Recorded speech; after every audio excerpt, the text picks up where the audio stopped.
আমাদেরকে যখন কেউ কোনো অদ্ভুত প্রশ্ন করে কিংবা প্রশ্নের উত্তরের সাথে যদি আমাদের কোনো সম্পর্ক না থাকে, তাহলে কখনো কখনো আমাদের মুখ দিয়ে বেরিয়ে আসে ওটা খায় নাকি মাথায় দেয়।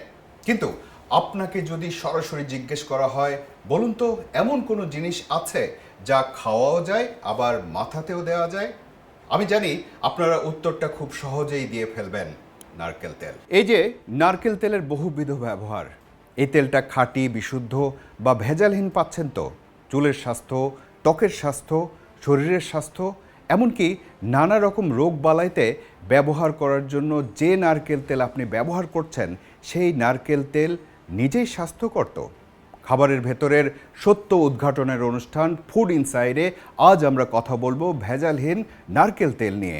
উদ্ঘাটন করব নারকেল তেলের ভেতরে লুকিয়ে থাকা ভেজাল। চুল তার কবেকার অন্ধকার বিদিশার নিশা। আচ্ছা, জীবনানন্দ দাশের বনলতা সেন কি খাঁটি বা ভেজালহীন নারকেল তেল ব্যবহার করতেন? হয়তো করতেন। সেই ভেজালহীন নারকেল তেল কি আমাদের কপালে জুটছে, নাকি যা জুটছে তা তেল নামক অন্য কোনো তরল পদার্থ?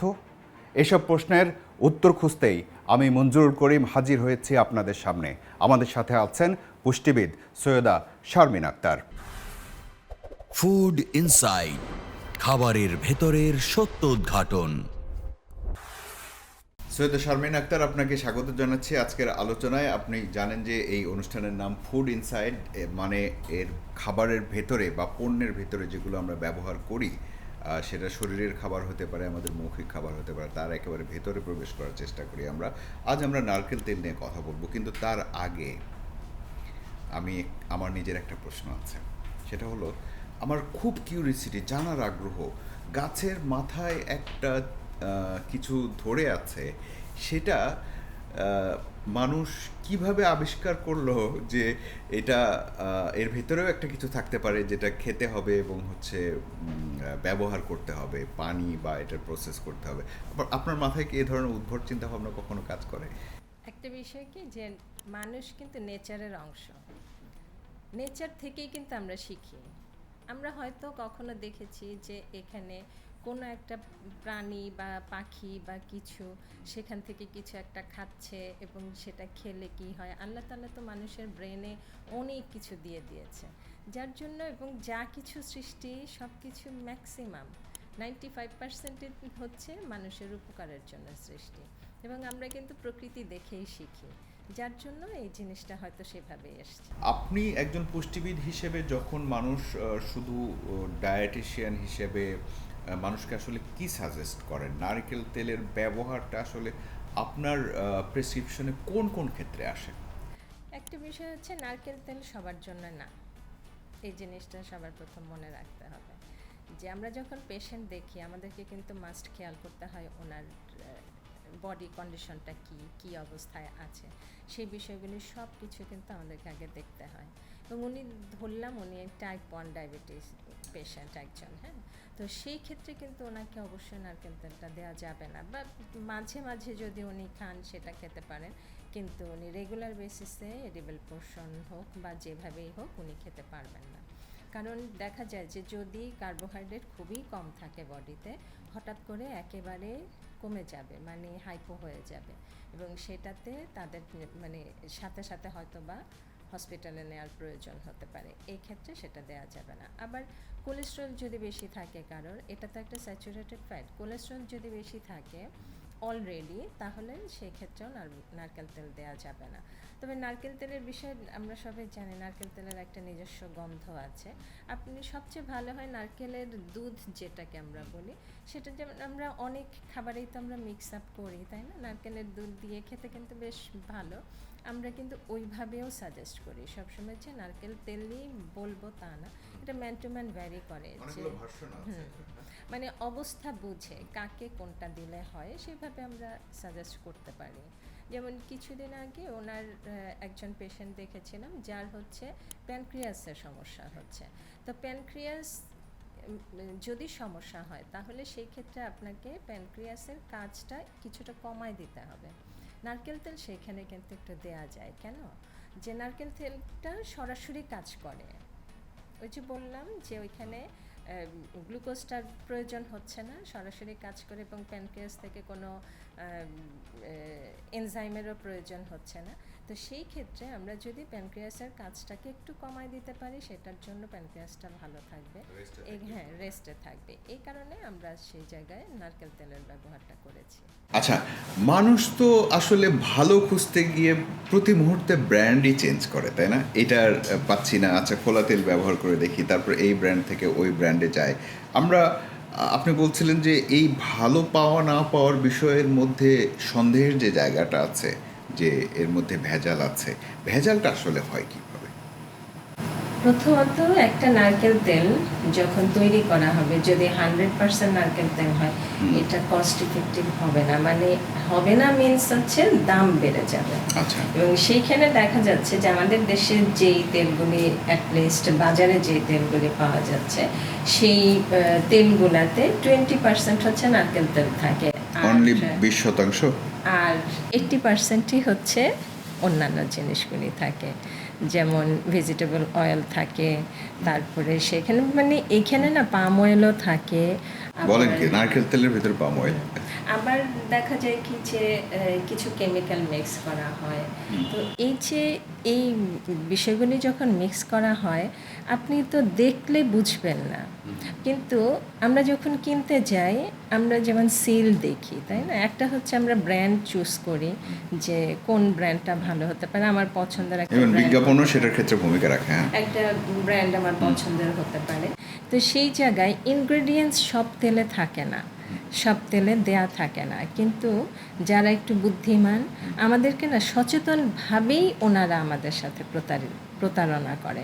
একটা বিষয় আপনার সাথে আমি শেয়ার করতে চাই, সেটা হলো যে এই সামাজিক যোগাযোগ মাধ্যমের যুগে আপনি যদি ফেসবুকে ইউটিউবে ঢোকেন, তাহলে দেখবেন যে তেল বিক্রি হচ্ছে প্রচুর। মানে তেলে মানে বলা যায় যে সয়লাভ হয়ে গেছে সোশ্যাল মিডিয়ায়। যদি আপনি একবার একটাতে ক্লিক করেন, তাহলে আপনার কাছে সেই বিজ্ঞাপনে আসতে হবে, আসবে। তাহলে নতুন উদ্যোক্তারা সোশ্যাল মিডিয়াতে অনেকেই হচ্ছে যে তেল বিক্রি করছে এবং কিনছে মানুষ, সেটা নারকেল তেল বিক্রি করছে, সরিষার তেল না বেশিরভাগ সময়। যে কারণ এই জিনিসগুলোতে পুরুষের চেয়ে নারীরা আকৃষ্ট হয় বেশি, এবং এর মধ্যে মেথি, জিরা থেকে শুরু করে বিভিন্ন বিষয় ব্যবহার করা হয়। এটা মোর হার্বাল, মোর অর্গানিক, মোর ন্যাচারাল। বিষয়টা সম্পর্কে আপনার কাছ থেকে একটু জানতে চাই। আপনি নিশ্চয়ই দেখেছেন বা এরকম বিষয়গুলো। একটা বিষয় যে কিছুক্ষণ আগে বলছিলাম যে প্রচার হয় অনেক বেশি, আবার যেমন অনেকের ফলোয়ার অনেক বেশি থাকে। তো ফলোয়ার অনেক বেশি থাকা মানে যে সেটা খুবই ভালো ভালো কাজ করছে তা কিন্তু না। যেমন দুর্গন্ধ দ্রুত ছড়ায়, একটা সুগন্ধ ছড়াতে একটু সময় লাগে। জিনিসটা হচ্ছে যখন ছড়ায় তখন সবার নজরে আসে, এবং সবাই কেন জানি নিজের উপরে সেটা অ্যাপ্লাই করতে চায়, কিন্তু কেন করে জানি না, কিন্তু করে।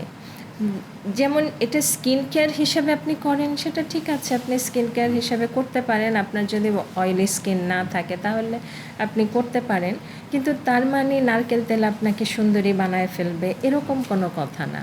আমরা শুদ্ধ, বিশুদ্ধ, পরিশুদ্ধ অনেক টার্মের সাথে পরিচিত এবং ভেজালটার সাথেও পরিচিত। আপনার কথার মধ্যে বিভিন্ন ধরনের সংশয়, সন্দেহ এবং বাস্তব চিত্রও উঠে এসেছে। তো সেই জায়গায় যদি এই ধরনের পণ্য আমরা ব্যবহার করি, যেহেতু আমরা জাজ করতে পারছি না অনেক সময়, তাহলে নারকেল তেলের কথাই যদি ধরেন খাওয়া হোক বা বাহ্যিকভাবে ব্যবহার করা হোক, কী প্রভাব পড়তে পারে? একটা ডিটক্সিফাইয়ের যে বিষয়টা বললেন, যে যখনই কোনো বিষাক্ত জিনিস আমাদের শরীরে প্রবেশ করে, অটো কিছু কাজ হয় যে ডিটক্সিফিকেশনের জন্য। সেটা লিভার সবচেয়ে বেশি কাজ করে, কিডনি কাজ করে, আমাদের হার্ট তো সারাক্ষণ ব্লাড তো পিউরিফাই করতেই থাকে। তো যার জন্য দেখা যায় যে আমাদের এই ৩ টা অর্গান কিন্তু মারাত্মকভাবে ক্ষতিগ্রস্ত হতে পারে। আজকাল দেখেন যে আমাদের ফ্যাটি লিভার কত বেড়ে গেছে।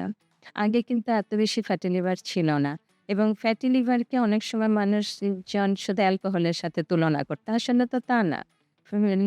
ফ্যাটি লিভার অনেক রকমের হতে পারে। তার মধ্যে নন অ্যালকোহলিক আছে, অ্যালকোহলিকও আছে।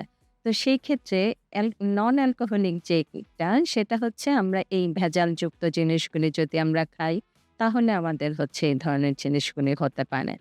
সবশেষে আমরা একটা জিনিস বলতে চাই, প্রাচীনকাল থেকেই তো এই নারকেল তেলের ব্যবহার, যারা বিশুদ্ধতার সাথে এই পণ্যটা তৈরি করেছে, মানুষের কাছে পৌঁছে দিয়েছে, সেটাকে আমরা কৃষক বলতে পারি বা অন্য কোনো নাম বলতে পারি, তারা আসলে এত কিছু বুঝে ওঠে নাই যে তাদের পণ্যের মধ্যে ভেজাল দিতে হবে, তাই না? ওনারা তো যেটা খান, ওনারা কিন্তু ফ্রেশ জিনিসটা খান। ভেজাল কিন্তু শহরের মানুষের বেশি। কারণ শহরের মানুষ তো নিজে কিছু উৎপাদন করে না। সবই তাকে কিনতে হয়। সেজন্য যেহেতু আমাদেরকে সবই কিনতে হচ্ছে, সেজন্য আমাদেরকে একটু কেয়ারফুল যদি হই আমরা, যে সেই তো পয়সা দিয়েই আপনি কিনছেন। কিন্তু একটু যদি দেখে সেক্ষেত্রে যারা একেবারেই নির্ভেজাল পণ্য তৈরি করছে তাদেরকে আমাদের স্যালুট দেওয়া উচিত।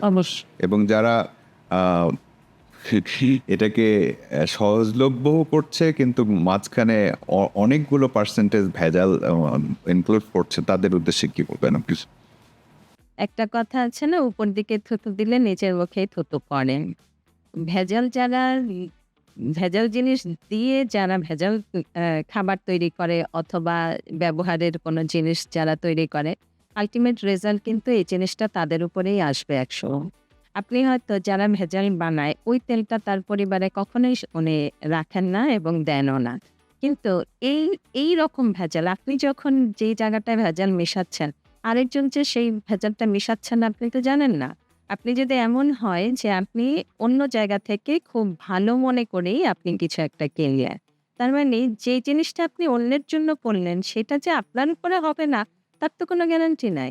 অতএব আপনি নিজে ভালো থাকেন, তাহলে আপনার সাথেও ভালোটাই হবে।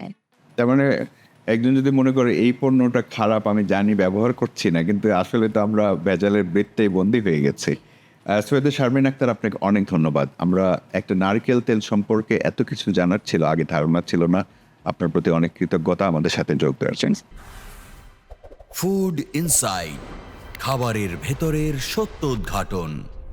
সবশেষ কথা হলো, যে কোনো খাদ্যপণ্য কেনার আগে দেখতে হবে ওই পণ্যে খাঁটি উপাদান আছে কিনা, তার মানে আপোস করা হয়েছে কিনা এবং তা বিশুদ্ধতার পরীক্ষায় উত্তীর্ণ হয়েছে কিনা। এসব যদি ঠিক থাকে তবেই কেবল আপনার বিশ্বাসের মর্যাদা রক্ষা হবে, কারণ আপনি তো পরিপূর্ণ বিশ্বাস নিয়ে বাজার থেকে ওই পণ্যটি কিনেছেন। মনে রাখতে হবে, ভেজাল খাবার মানে টাকার অপচয়, ভেজাল খাবারে লুকিয়ে থাকে মৃত্যু ভয়। তাই শুধু সস্তার হিসাব নয়, কিনতে হবে সেটাই যে খাবারে ভেজাল নাই।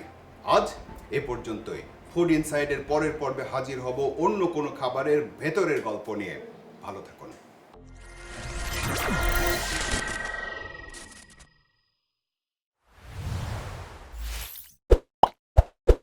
ভেজালনাই.com